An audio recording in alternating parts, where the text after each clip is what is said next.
Excuse me, இங்க இங்க இங்க இப்படி சுத்துங்க, இப்படி சுத்துங்க. ஐயப்பனும் கோஷியும் படத்தை ரீமேக் பண்ண போகிறோம். ஆஹா, அந்த படம் மலையாளத்தில் தான் இருக்குது. இவங்க ரீமேக் பண்ணால் தமிழில் ரிலீஸ் பண்ணுவாங்க. இன்னொரு தடவை என்ஜாய் பண்ணி பார்க்கலாம். ரீமேக் பண்ணுங்க. அது எடுத்து தரேன். என்னங்க கழுத்துல மாட்டீங்க? ஒருத்தருக்காக மட்டும் நான் இங்க வரல, 50 பேருக்கு சேர்த்து தான் வந்திருக்கேன்.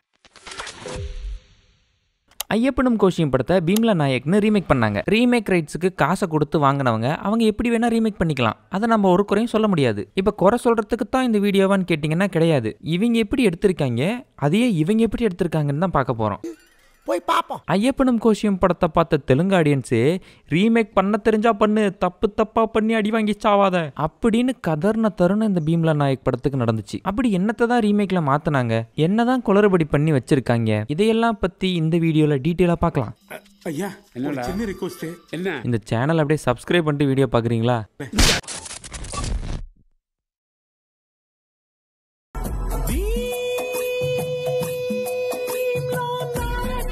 ஐயப்பனும் கோஷியும் படம் பார்த்தோம் அப்படின்னா ஐயப்பன் நாயர் அப்படிங்கிற ஒரு எஸ்ஐக்கும் கோஷி குரியன் அப்படின்ற எக்ஸ் மிலிட்ரிக்கும் நடக்கிற ஒரு கிளாஷ். அந்த கிளாஷை எவ்வளோ ரியலிஸ்டிக்கா ஹேண்டில் பண்ண முடியுமோ அவ்வளோ ரியலிஸ்டிக்கா பண்ணியிருப்பாங்க. படத்தோட டைட்டிலே பார்த்தோம் அப்படின்னா ஐயப்பனும் கோஷியும் அப்படின்னு தான் இருக்கும். ரெண்டு பேருமே ஹீரோ தான், ரெண்டு பேத்துக்குள்ளேயுமே கிளாஷ் இருக்கு, ஒரு மிஸ் அண்டர்ஸ்டாண்டிங் இருக்கு. அது எப்படிலாம் கொண்டு போறாங்க, கோஷி அதை எப்படி ஹேண்டில் பண்றாரு, ஐயப்பன் அதை எப்படி ஹேண்டில் பண்றாரு அப்படிங்கிறது தான் படமே. நம்ம பீம்லா நாயக் படத்துக்கு வந்தோம் அப்படின்னா பீம்லாங்கிறது ஒருத்தர், நாயக் அப்படிங்கிறது ஒருத்தர் கிடையாது. பீம்லா நாயக்குங்கிறதே ஒருத்தர் தான், அவர் தான் நம்ம பவன் கல்யாண். பீம்லா நாயக் படத்தை பார்க்குறப்ப எஸ்ஐக்கும் எக்ஸ் மிலிட்ரிக்கும் இருக்கிற கிளாஷ் தான் இந்த படம் அப்படிங்கிறதே தெரியாது. பீம்லா நாயக் அப்படிங்கிற ஒரு ஓவர் பவரான எஸ்ஐ கிட்ட ஒரு எக்ஸ் மிலிட்ரி மோதிப்டாப்ல அவரை பீம்லா நாயக் என்ன பாடுபடுத்தினார் அப்படிங்கிறது தான் கதை. அவர் அந்த எக்ஸ் மிலிட்ரி மட்டுமா பாடுபடுத்தினாரு, பார்த்துட்டு இருந்த நம்மளையும் தான் பாடாப்படுத்தினாரு. ஏய், எல்லாம் ரீமேக் கரெக்டாக தான் பண்ணியிருக்குது, எதுக்குடா கத்துற?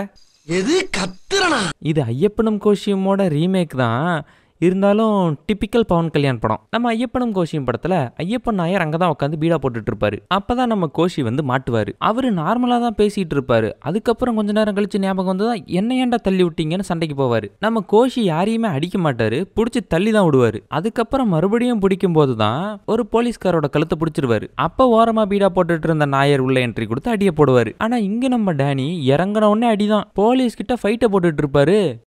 சத்துன்னு அடிய போட்டு விட்டுருவாரு. என்ன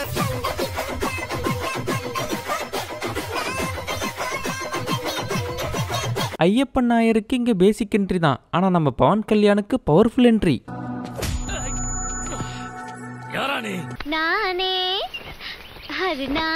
போனை எடுத்து கான்டாக்ட் லிஸ்ட பாத்துட்டு இருக்கிறப்ப பிவிஆரா அப்படின்னு ஒரு ஷாக் கொடுப்பாங்க.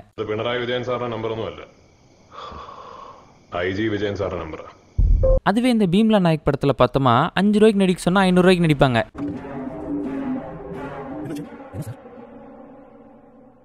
கேசிஆர் என்னடா அவார்டா கொடுக்குறாங்க, இப்படி ஆக்ட் பண்றியா? போன்ல ஐஜி சாரோட நம்பரை பார்த்ததுக்கு அப்புறம் ஐயப்பன் நாயர் வந்துட்டு கோஷிய சார்ன்னு தான் சொல்லுவாரு. அந்த மரியாதையை கடைசி வரைக்கும் கொடுப்பாரு நம்ம ஐயப்பன் நாயர். ஆனா இந்த பக்கம் இருக்கிறது யாரு, நம்ம பவர் ஸ்டார் பவன் கல்யாண். அவரு போய் சாரு மோரன்லாம் சொல்லிட்டு இருக்க முடியுமா, ஒரே அதட்டல் தான்.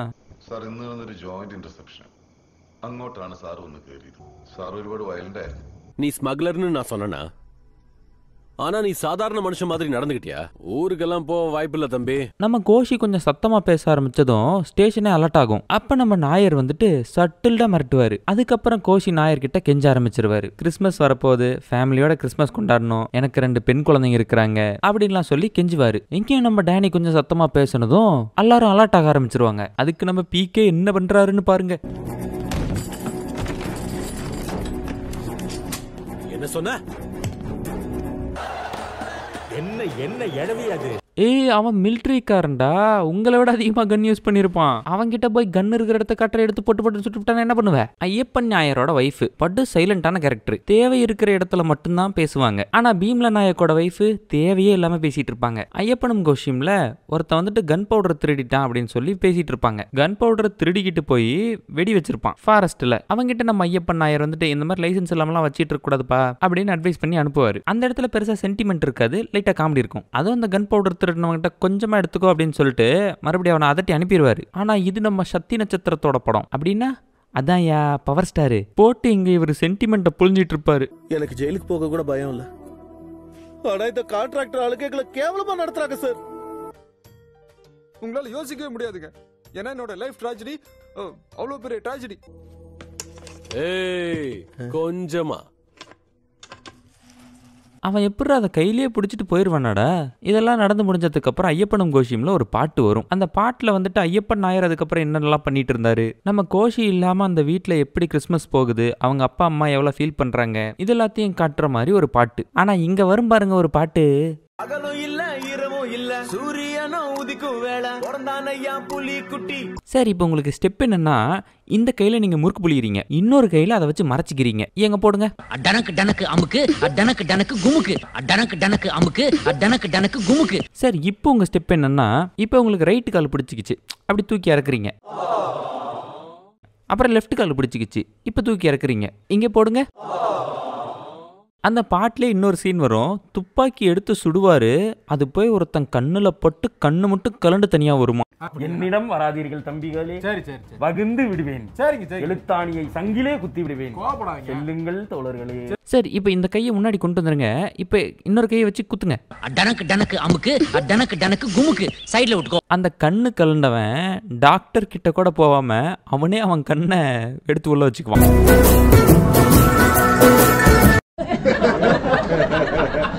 அப்புறம் இந்த நியூஸ் எல்லாம் வெளியே வந்ததுக்கு அப்புறம் ஸ்டேஷனே ஒரு மாதிரி ஆடி போயிடும். ஊர்ல இருக்கிறவங்க எல்லாம் பெருசா ரியாக்ட் பண்ண மாட்டாங்க, ஆனா ரியாக்ட் பண்ணுவாங்க. இங்க நம்ம பவர் ஸ்டார் படத்துல பார்த்தோம் அப்படின்னா ஹீரோவோட வைஃப் வந்து ஆறுதல் சொல்லிட்டு இருக்கோம். நான் சொல்லணுமா? டிஎஸ்பி சார் சொல்றாரு. டிஎஸ்பி யார் சொல்றதுக்கு? டிஎஸ்பி யாரு சொல்றதுக்கா?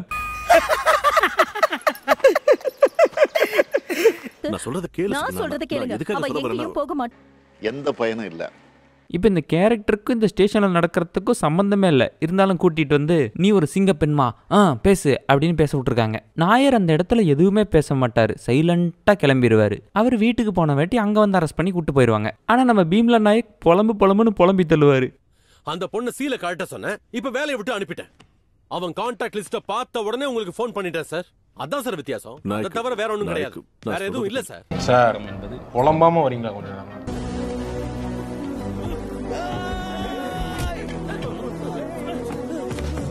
கண்டிப்பாக ஃபிசிக்ஸ் இருந்தே ஆகணும்னு நாங்கள் கேட்கல. ஆனால் இந்த கல் எப்படி பவுன்ஸ் ஆகி இப்படி போனுச்சுன்னு தான் எனக்கு தெரியல. நம்ம பவன் கல்யாணுக்காக சப்போர்ட் பண்ணிக்கிட்டு ஊருக்காரங்களாம் அடிக்க வருவாங்க.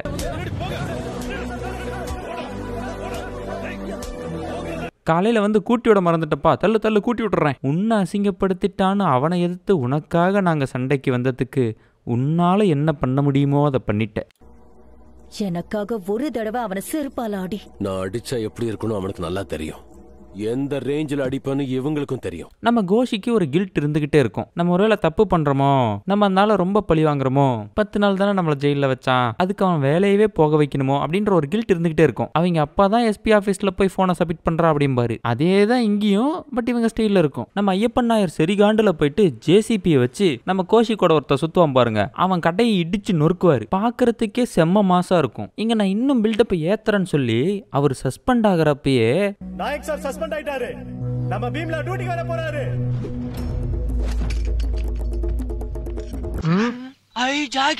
இப்ப அவரு எம்ஜிஆர் விஷால் கெட்டப்ல இருப்பாரு. ஒரு குவார்டர் பாட்டில் எடுத்துட்டு வந்து அவரோட பாருக்கு முன்னாடியே உக்காந்து வெடிகுண்டு செஞ்சு பாருக்குள்ள தூக்கி போடுவாரு. அண்ணே தெரிய ரொம்ப சின்னதா இருக்கேனே.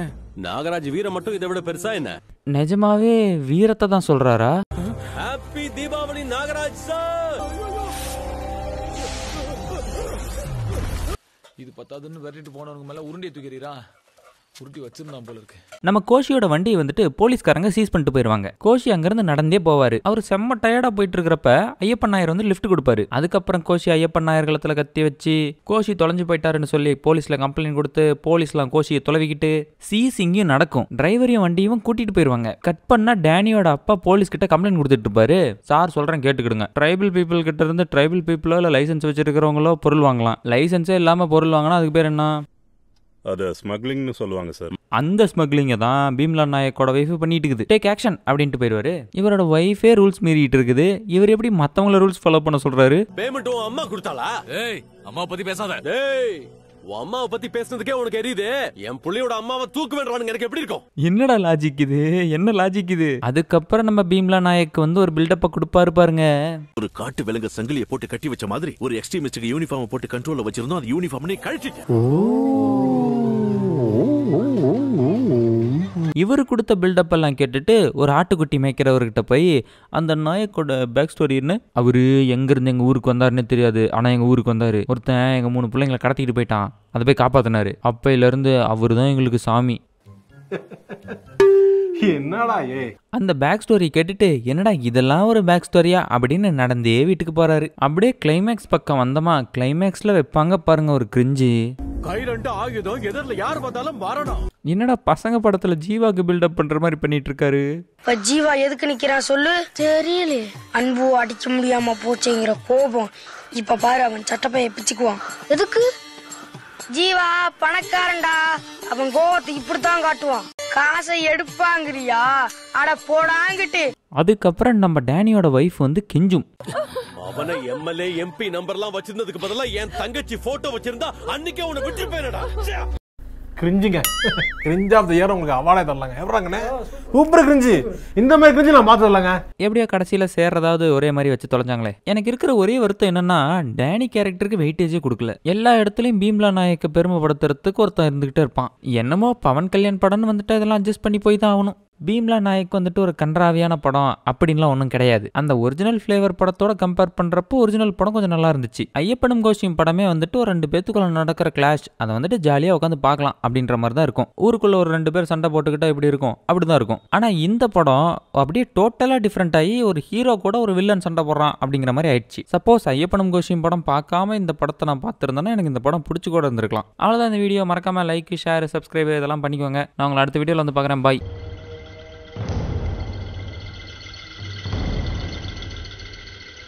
என்னையா சார் முன்னதா வா.